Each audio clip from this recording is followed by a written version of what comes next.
Hello everyone, welcome to the another class of pharmacotherapeutics 1। तो आज के क्लास में हम एक नया टॉपिक लेके आए हैं एंडोक्राइन डिसऑर्डर्स में। तो जिस टॉपिक का नाम है थायराइड डिसऑर्डर्स, राइट। हमने थायराइड डिसऑर्डर्स के बारे में काफ़ी सुना है डे टू डे लाइफ में, और हमारे फैमिली में अगल बगल में हमको काफ़ी जो थायराइड है उसके डिसऑर्डर्स के केसेस देखने को मिलते हैं। तो आज के क्लास में हम देखने की कोशिश करेंगे कि ये थायराइड डिसऑर्डर्स क्या है। अगेन मैं यहाँ पे बोलना चाहूँगा सारे ऑडियंस को कि जो अपना ये थायराइड डिसऑर्डर है ना, ये भी एग्जाम पॉइंट ऑफ व्यू के लिए काफ़ी इंपॉर्टेंट टॉपिक है ना। यूजुअली 5 मार्क्स के क्वेश्चन और 2 मार्क्स के बहुत सारे क्वेश्चन यहाँ आते हैं, और कभी कभार 10 मार्क्स के क्वेश्चन भी आ सकते हैं। Having said that, let's start with the thyroid disorders. तो सबसे पहले थायराइड डिसऑर्डर के बारे में जानने से पहले हम पहले ये समझेंगे कि थायराइड ग्लैंड जो है वो क्या है, राइट। वो कैसा है और इसका क्या है सिग्निफिकेंस। उसके बाद हम फिर इसका डिसऑर्डर्स के बारे में धीरे धीरे डिस्कस करेंगे। तो पहले क्या है, thyroid gland is a butterfly shaped endocrine gland located in the anterior neck, responsible for regulating metabolism, growth and development through hormones. तो यहाँ पे ये क्या बोलना चाह रहा है, जो थायराइड ग्लैंड है ये एक तितली जैसा होता है, बटरफ्लाई जैसा होता है। ये इंडोक्राइन ग्लैंड है। मतलब इंडोक्राइन ग्लैंड मतलब क्या है कि जो ग्लैंड है वो हार्मोन को प्रोड्यूस करता है, और डायरेक्टली जो हार्मोन है वो ब्लड में रिलीज होता है, rather than it is not producing any enzyme. ये क्या कर रहा है, ये हार्मोन को प्रोड्यूस कर रहा है, और ये हार्मोन डायरेक्टली ब्लड में रिलीज होता है क्योंकि ये इंडोक्राइन ग्लैंड है, राइट। और ये जो ग्लैंड है ये जो हमारा ट्रैकिया है उसके जस्ट आगे रहता है और बटरफ्लाई शेप में रहता है अपने गले के सामने, है ना। तो ये हमारे बॉडी में जो भी मेटाबॉलिज्म चलता है ना, उस मेटाबॉलिज्म को रेगुलेट करता है ना। ग्रोथ को भी रेगुलेट करता है, और डेवलपमेंट भी देखता है। किसका डेवलपमेंट देखता है, हमारा जो ह्यूमन माइलस्टोन डेवलपमेंट है ना, बॉडी का डेवलपमेंट है, उसको देखता है। तो इसके कुछ बेसिक जो काम है, पहला काम तो आता है इसका मेटाबॉलिज्म को मेंटेन करना हमारे बॉडी में, कि मेटाबॉलिज्म किस तरीके से होगा। मेटाबॉलिज्म अगर मैं एकदम सिंपल वर्ड में बोलूं तो हमारे बॉडी में जो एनर्जी का समीकरण रहेगा उसका टेक केयर कौन करेगा, थायराइड ग्लैंड करेगा। ऐसे ही ग्रोथ, इसको हम सेकेंड ग्रोथ हार्मोन भी बोला जाता है थायराइड हार्मोन्स को, राइट। ये हमारे बॉडी की ग्रोथ एंड डेवलपमेंट को भी इक्वली देखता है। तो ये था इसका। And it is situated in the anterior neck below the larynx, है ना। जो हमारा लैरिंग्स रहता है जिसको हम साउंड बॉक्स बोलते हैं, उसके जस्ट नीचे रहता है। And extend from cervical 5 vertebrae to thoracic 1 vertebrae. जो अपना सर्वाइकल वर्टिब्रे रहता है ना, सर्विकल 5th वर्टिब्रे से लेके T1, दो जनरली ये दो वर्टिब्रे हैं, इनमें ये एक्सटेंड रहता है। मतलब ये साइज में तो बहुत छोटा है मगर बहुत इम्पैक्ट वाला, बहुत पावरफुल ग्लैंड है जो हमारी बॉडी की मेटाबॉलिज्म, ग्रोथ एंड डेवलपमेंट को अकम्पनी करता है। It has 2 lobes. तो ये जो हमने बटरफ्लाई जैसा बोला ना, तो ये इसका एक राइट लोब रहता है, एक लेफ्ट लोब रहता है, जो ये विंग टाइप का स्ट्रक्चर रहता है। और जो इन दोनों विंग्स को जोड़ता है उसको हम बोलते हैं इस्थमस। जो इन दोनों को जोड़ता है उसको हम बोलते हैं isthmus. And this thyroid gland way about 15 to 25 gram in adult.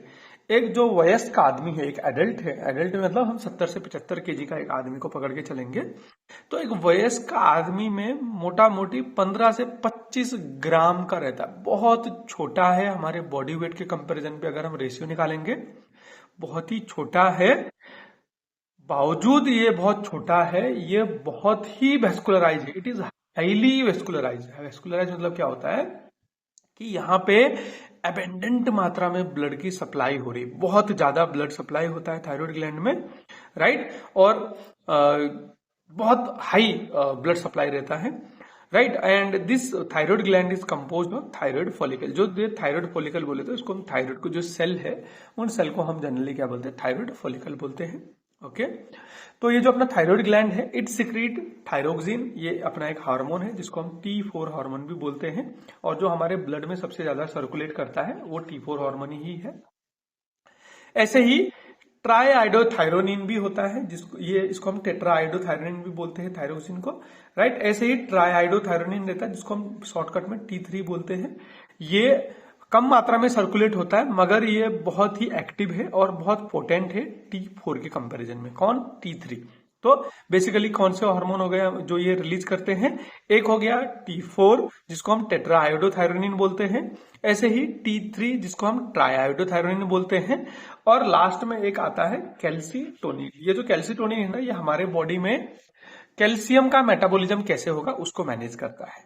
जो अपना T3 और T4 है, ये जनरल मेटाबॉलिज्म ग्रोथ डेवलपमेंट को रेगुलेट करते हैं, जबकि कैल्सीटोनिन जो है वो कैल्शियम मेटाबॉलिज्म को रेगुलेट करता है। होप यहाँ पे आपको समझ में आ गया होगा। तो उसके बाद आता है कि thyroid function is regulated by hypothalamic pituitary thyroid axis. इसको हम क्या बोलते हैं? HPT एक्सिस भी बोलते हैं। क्या बोलते हैं? HPT, hypothalamic pituitary thyroid axis. मतलब क्या हुआ? थायराइड ग्लैंड को पिट्यूटरी ग्लैंड गवर्न करता है, इसको रेगुलेट करता है, और पिट्यूटरी ग्लैंड को जो इन्फॉर्मेशन देता है वो हाइपोथैलेमस रहता है। तो जो ये एक एक्सिस है इसको हम बोलते हैं हाइपोथैलेमिक पिट्यूटरी थायराइड एक्सिस या फिर HPT एक्सिस। होप यहाँ पे आपको समझ में आ गया होगा, और आपने ये पहले ह्यूमन एनाटॉमी एंड फिजियोलॉजी में इसके बारे में पढ़ा होगा। नॉर्मल एनाटॉमी का और फिजियोलॉजी की बातें हम कर रहे हैं। थायराइड हार्मोन्स रेगुलेटेड BMR बहुत ही इंपॉर्टेंट है। बेजल मेटाबॉलिक रेट कितना होगा वो थायराइड हार्मोन डिसाइड करता है। It controls carbohydrate metabolism, protein metabolism and fat metabolism. तो हमारे बॉडी में जो मैंने पहले ही बोला, एनर्जी का समीकरण क्या रहेगा, कितना एनर्जी स्टोर रहेगा, कितना एनर्जी बर्न होगा, राइट, ये जो सारा डिसाइड करता है ये पूरा थायराइड हार्मोन के ऊपर है। तो जो कार्बोहाइड्रेट है, प्रोटीन है और फैट है, इसका जो मेटाबॉलिज्म है, बेसिक मेटाबॉलिज्म, वो कौन टेक केयर करता है? थायराइड हार्मोन देखता है। This thyroid hormone also help in growth and brain development. तो जो हमारा नर्वस सिस्टम का डेवलपमेंट है वो भी लार्जली थायराइड हार्मोन से गवर्न होता है। रेगुलेट्स बॉडी टेम्परेचर, हमारे बॉडी में जो टेम्परेचर मेंटेन होता है, ठंडियों में बॉडी को गर्माहट देना है ना, या फिर गर्मियों में बॉडी का टेम्परेचर ठंडा रखना, तो ये जो रेगुलेट करता है ये भी थायराइड हार्मोन के हेल्प में होता है। And it also affect the cardiovascular function, है ना। अब ये तो एक कॉमन सेंस है कि अगर कोई भी हार्मोन है जो हमारी बॉडी के मेटाबॉलिज्म को देख रहा है, तो जो मेटाबॉलिज्म कराने में एनर्जी लगती है, ऑक्सीजन लगता है, जो ग्लूकोज लगता है ना, उसके हिसाब से हमारा जो हार्ट है उसकी भी डिमांड बढ़ेगी घटेगी। तो जो जितने भी हमारे कार्डियोवास्कुलर फंक्शंस है उसको भी गवर्न करता है थायराइड हार्मोन, राइट। होप यहाँ पे ये चीज भी आपको समझ में आ गई होगी। Then iodine is essential for thyroid hormone. जो थायराइड हार्मोन बनता है ना, उसका एक रॉ मटेरियल है आयोडीन, राइट। तो इसकी जो सिंथेसिस होती है उसके लिए हमको आयोडीन लगता है। And daily requirement of iodine is around 150 microgram in an healthy adult. एक अगर 70 से 75 साल का वयस्क आदमी है तो उसको हर दिन अराउंड 150 माइक्रोग्राम की बहुत छोटी मात्रा में आयोडीन की जरूरत होती है ना, जिसकी हेल्प में थायराइड जो हार्मोन्स रहते हैं वो बनते हैं, है ना। और अगर कहीं पे ये थायराइड का लेवल इम्बैलेंस हो गया है ना, कम हो गया, ज्यादा हो गया या कुछ अबनॉर्मल हो गया, तो वहां पे बहुत सारी डिसऑर्डर वाली कंडीशंस हमको देखने को मिलती है ना। इसको हम बहुत सारे कैटेगराइज करेंगे, हम आगे जाके देखेंगे। तो the common thyroid disorders are hypothyroidism. Hypothyroidism में क्या होता है, जनरली जो T3 T4 की लेवल है वो कम हो जाती है। हाइपरथायरॉयडिज्म जहां पे इसकी लेवल बढ़ जाती है, ऐसे हम बोलते हैं कोइटर, राइट, जहां पे ये जो थायराइड के फॉलिकल सेल्स है ये इनलार्ज हो जाते हैं। ऐसे ही थायराइड में नोड्यूल्स बन जाते हैं, अब नॉर्मल नोड्यूल्स बनते हैं, जनरली फॉलिकल्स होते हैं, यहाँ पे नोड्यूल्स बन जाते हैं, है ना। और कभी कभी थायराइड कैंसर जैसी बहुत खतरनाक बीमारियां भी हमको थायराइड ग्लैंड में देखने को मिलती है। तो ये कुछ कॉमन डिसऑर्डर्स है थायराइड सिस्टम के, थायराइड ग्लैंड के, राइट। तो अब हम जो हाइपोथायरॉयडिज्म वाला कॉन्सेप्ट था जो हमारे सिलेबस में है, इंपॉर्टेंट है, ये क्लिनिकली भी बहुत इंपॉर्टेंट है क्योंकि मेजोरिटी लोगों को हाइपोथायरॉयडिज्म देखने को मिलता है।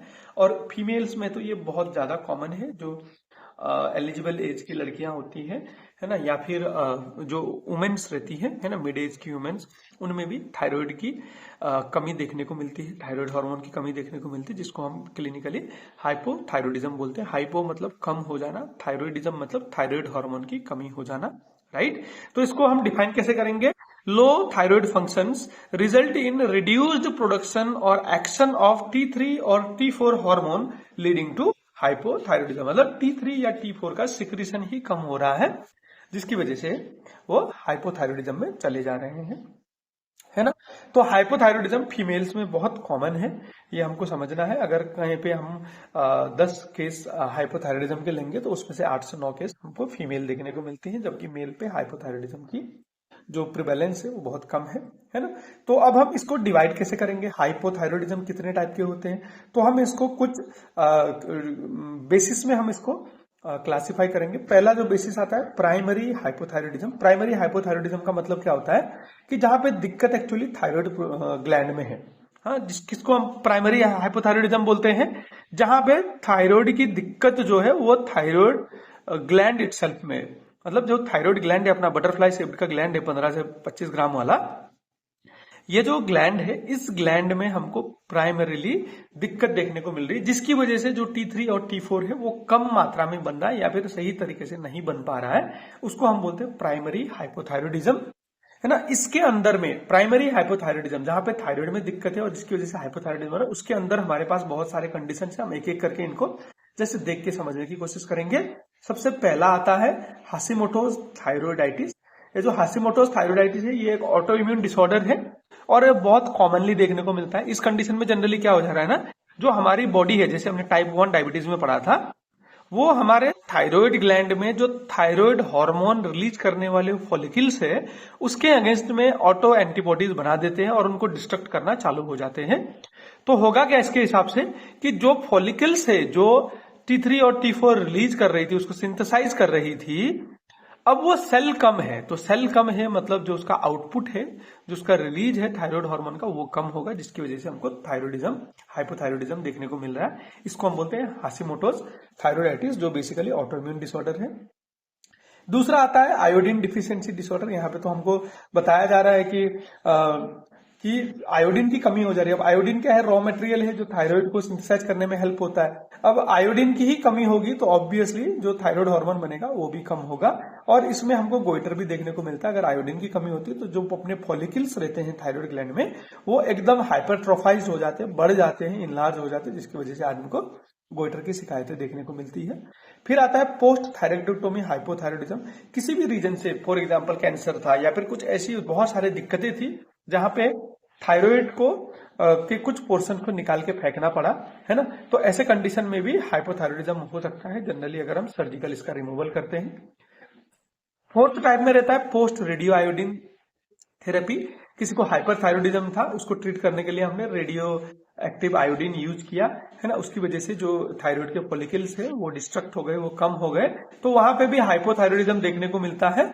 तो ऐसे को हम बोलते हैं post radio iodine therapy related hypothyroidism, है ना। जनरली हाइपरथायरॉयडिज्म था, वहां पे उसको ट्रीट करने के लिए हमने रेडिएशन दिया, उसकी वजह से जो थायराइड के फॉलिकल्स है वो कम हो गए, तो अब ऑब्वियसली T3 और T4 कम सिक्रेट होगा, वहां पे भी हाइपोथायरॉयडिज्म हो सकता है। फिर एक और इंपॉर्टेंट आता है ड्रग इंड्यूस हाइपोथायरॉयडिज्म, है ना। हम सारे डिजीज कंडीशन में देख रहे हैं कि ड्रग्स जो है वो सेकेंडरीली किसी भी डिजीज को प्रोवोक कर सकते हैं। जैसे लिथियम हो गया, है ना, एंटी थायराइड जो ड्रग है, या फिर एम्योडेरन जैसे ड्रग है, ये क्या करते हैं धीरे धीरे जो अपना T3 और T4 है उसकी मात्रा को कम कर देते हैं, जिसकी वजह से भी हाइपोथायरॉयडिज्म हो सकता है। और एक जो इसमें लास्ट टाइप है वो है कंजेनाइटल हाइपोथायरॉयडिज्म, जिसको हम क्रेटिनिज्म भी बोलते हैं, है ना। इसमें क्या होता है कि बाय बर्थ, है ना, बाय बर्थ ओनली जो थायराइड है वो एकदम कम मात्रा में बनना चालू होता है, कुछ तो डिफेक्ट रहता है थायराइड ग्लैंड में, जिसकी वजह से जो बच्चा है वो पुअरली डेवलप होता है और मैच्योर अच्छी तरीके से नहीं हो पाता है, उसका मेंटली डेवलप नहीं हो पाता, मेंटल रिटार्डेशन जैसी सिचुएशन देखने को मिलती है, तो उसको हम क्रेटिनिज्म बोलते हैं। तो ये जो 6 कंडीशन हमने डिस्कस करी ये प्राइमरी हाइपोथायरॉयडिज्म में आता है, मतलब थायराइड ग्लैंड में कुछ दिक्कत है जिसकी वजह से हाइपोथायरॉयडिज्म आ रहा है, जिसमें पहला है हाशिमोटोज ऑटोइम्यून की वजह से, और आयोडीन डिफिशियंसी, आयोडीन नहीं है, पोस्ट थायराइडोटोमी सर्जरी करके निकाल दिया, post radio iodine radio active substance से उसको डैमेज कर दिया, ड्रग इंड्यूस्ड ड्रग की वजह से कॉन्जेनाइटल बाय बर्थ डिफेक्ट, है ना। फिर जो दूसरा टाइप का आता है इसको हम बोलते हैं सेकेंडरी हाइपोथायरॉयडिज्म। इसमें क्या होता है ना कि हमने जैसे बोला था कि हाइपोथैलेमस पिट्यूटरी थायराइड एक्सिस जो रहता है उसका जो अब सेकंड इसमें हायरार्की आ रहा है वो है पिट्यूटरी प्रॉब्लम। अब यहाँ पे दिक्कत क्या होती है, पिट्यूटरी ग्लैंड में प्रॉब्लम होती है, जिसकी वजह से जो थायराइड स्टिमुलेटिंग हार्मोन है ना, वो थायराइड स्टिमुलेटिंग हार्मोन सही मात्रा में रिलीज नहीं हो पाता, जनरली लो अमाउंट में रिलीज होता है। अब थायराइड स्टिमुलेटिंग हार्मोन ही कम होगा तो ऑब्वियसली ये कम स्टिमुलेट करेगा तो कम मात्रा में T3 और T4 बनेगा। तो यहाँ पे दिक्कत हमारा थायराइड ग्लैंड में नहीं है, दिक्कत हमारा पिट्यूटरी ग्लैंड में है। इसके कुछ जो कॉमन एग्जांपल है वो है पिट्यूटरी ट्यूमर हो जाना, पिट्यूटरी ग्लैंड में कार्सिनोमा हो गया जिसकी वजह से TSH कम प्रोडक्शन हो रहा है, या फिर पोस्टपार्टम पिट्यूटरी नेक्रोसिस, ये भी एक कॉमन कंडीशन है। बहुत कॉमन तो नहीं है, हाँ देखने को मिलती है कि जनरली डिलीवरी होने के बाद, बच्चा पाने के बाद जो अपना पिट्यूटरी ग्लैंड है वहां पे नेक्रोसिस हो जाता है, सेल की डेथ होना चालू हो जाती है ना, जिसकी वजह से सेकेंडरी हाइपोथायरॉयडिज्म जैसी सिचुएशन देखने को मिलते हैं। ऐसे ही तीसरा आता है टर्सरी हाइपोथायरॉयडिज्म, है ना। जो ये टर्सरी हाइपोथायरॉयडिज्म है, अब यहाँ पे प्रॉब्लम ना थायराइड ग्लैंड में है ना पिट्यूटरी ग्लैंड में है। यहाँ पे दिक्कत क्या है, जो टॉप में बैठा है हायरार्की में वो है हाइपोथैलेमस। HPT एक्सिस में जो हाइपोथैलेमस है वहां पे दिक्कत है। इसमें क्या होता है, जनरली लो थायरोट्रोपिन रिलीजिंग हार्मोन, अब ये जो थायरोट्रोपिन रिलीजिंग हार्मोन है ना, ये रिलीज होगा तो ये पिट्यूटरी ग्लैंड को सेंसिटाइज करेगा, वो TSH को रिलीज करेगा, और ये जो TSH है ये थायराइड ग्लैंड में जाके T3 और T4 को रिलीज करवाने में हेल्प करता है। अब यहाँ पे क्या है दिक्कत, हाइपोथैलेमस में है तो हाइपोथैलेमस में जो TRH है वही नहीं रिलीज हो रहा है सही से। अब TRH नहीं रिलीज होगा तो पिट्यूटरी ग्लैंड एक्टिवेट नहीं होगा, पिट्यूटरी ग्लैंड स्टिमुलेट नहीं होगा तो TSH नहीं होगा, TSH नहीं होगा तो T3 और T4 ऑटोमेटिकली कम रहेगा। तो यहाँ पे जो अपना प्राइमरी दिक्कत है वो TRH नहीं हो रहा है, जो हाइपोथैलेमस की प्रॉब्लम है ना। इसमें अगर कहा होता है जबकि हाइपोथैलेमस का ट्यूमर हो जाए या फिर उसमें कोई इंजुरी लग जाए, ब्लंट इंजुरी लग जाए, तो ऐसे केसेस में जो अपना TRH है वो लो अमाउंट में सिक्रीट होगा जिसकी वजह से TSH लो अमाउंट में सिक्रीट होगा जिसकी वजह से T3 और T4 लो अमाउंट में सिक्रीट होगा। तो ये एक पाथवे को फॉलो करता है। इसमें जो हमारा फिर फोर्थ टाइप का है वो है सीवियर फॉर्म ऑफ हाइपोथायरॉयडिज्म, जिसको हम बोलते हैं माइक्सोएडिमा कोमा। ये एक लाइफ थ्रेटनिंग कंडीशन है ना। इसमें जनरली क्या होता है, आदमी का हाइपोथर्मिया हो जाता है, बॉडी टेम्परेचर एकदम कम होता है, ब्रेडिकार्डिया जो अपना हार्ट रेट है वो एकदम स्लो हो जाता है, और आदमी का जो है ओरिएंटेशन खराब हो जाता है, अल्टर्ड सेंसोरियम रहता है, आदमी कोमा स्टेज में चले जाता है। और यहाँ पे अगर हमने इसको सही तरीके से नहीं केयर किया तो क्या हो जाता है कि ये आदमी की लेदल सिचुएशन होती है, आदमी की डेथ भी हो सकती है। तो ये था जो हमारा टाइप्स ऑफ हाइपोथायरॉयडिज्म। तो हमने इसमें बेसिकली 4 डिफरेंट टाइप्स के हाइपोथायरॉयडिज्म की डिस्कस करी। पहले में आता है प्राइमरी, है ना। प्राइमरी के अंदर Hashimoto, iodine deficiency, post thyroidectomy, post radio iodine, drug induced और कंजेनाइटल। ऐसे सेकेंडरी में पिट्यूटरी ट्यूमर्स और फिर पोस्टपार्टम पिट्यूटरी नेक्रोसिस। फिर हमारे टर्सरी में आता है कि हाइपोथैलेमिक डिसऑर्डर हो जाता है ट्रॉमा और ट्यूमर्स की वजह से। और फिर सीवियर फॉर्म जो आता है उसको हम बोलते हैं मिक्सोइडिमा कोमा, जिसमें हाइपोथर्मिया, ब्रेडिकार्डिया और अल्टर्ड सेंसोरियम और कोमा जैसी सिचुएशन आती है और लाइफ थ्रेटनिंग हो जाती है। तो ये जो हाइपोथायरॉयडिज्म है ना, ये हाइपोथायरॉयडिज्म कैसे होता है बहुत ही इंपॉर्टेंट है एग्जाम पॉइंट ऑफ व्यू के लिए।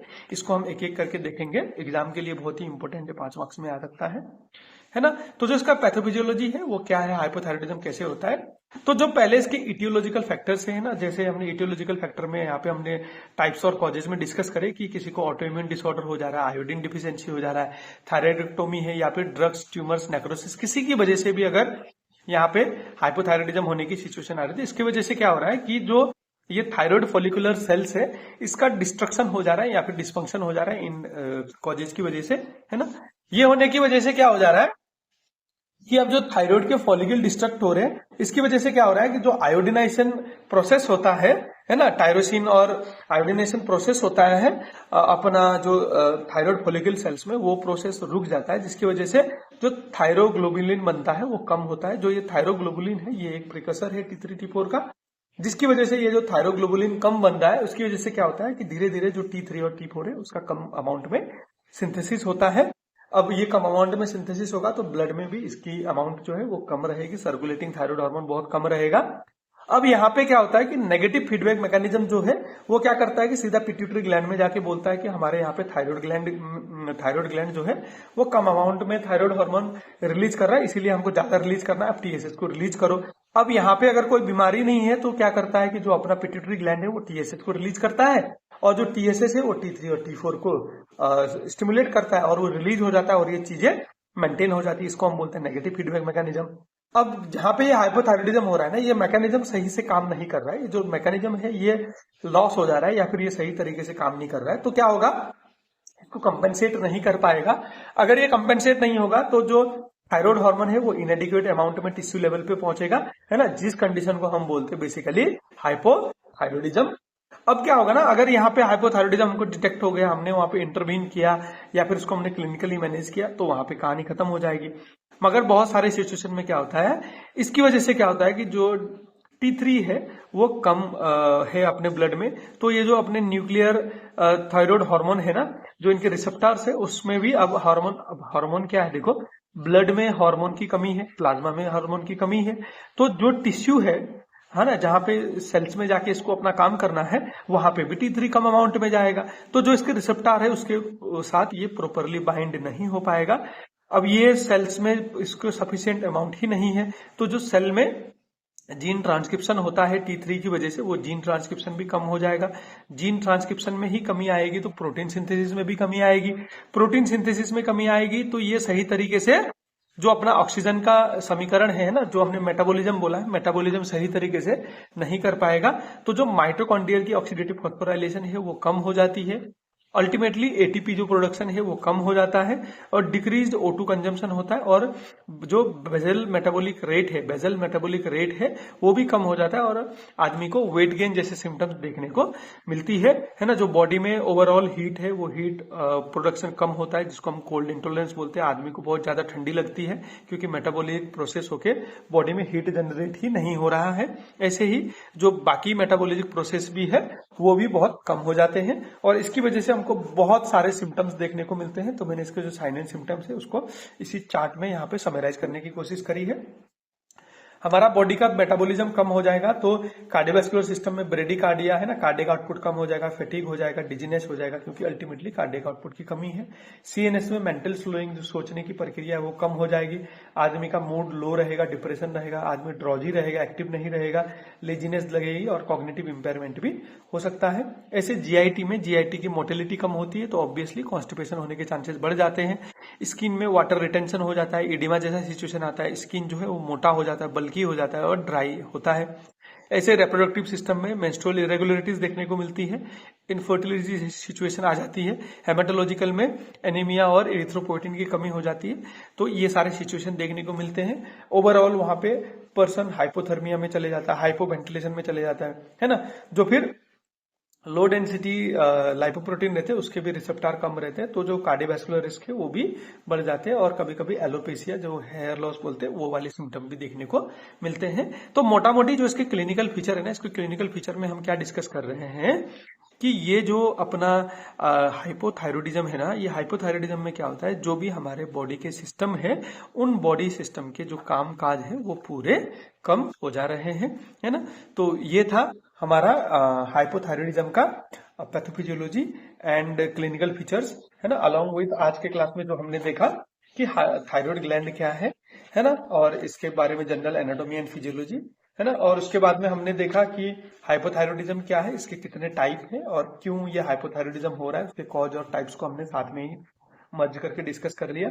फिर हमने इसकी पैथोफिजियोलॉजी देखी, जहां पे हमने अल्टीमेटली बोला है कि जो अपना मेटाबॉलिक प्रोसेस है वो कम हो जाता है, माइटोकॉन्ड्रियल ऑक्सीडेटिव फॉस्फोराइलेशन कम हो जाता है, जो एटीपी सिंथेसाइज है, जनरेशन है, वो भी कम हो जाता है। अल्टीमेटली जितने भी हमारे बॉडी के सिस्टम है वो कम अमाउंट में काम करना चालू करते हैं। तो ये था हमारा pathophysiology of hypothyroidism.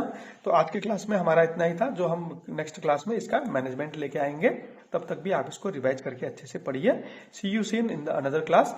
Thank you for attentively listening the today's class. Thank you.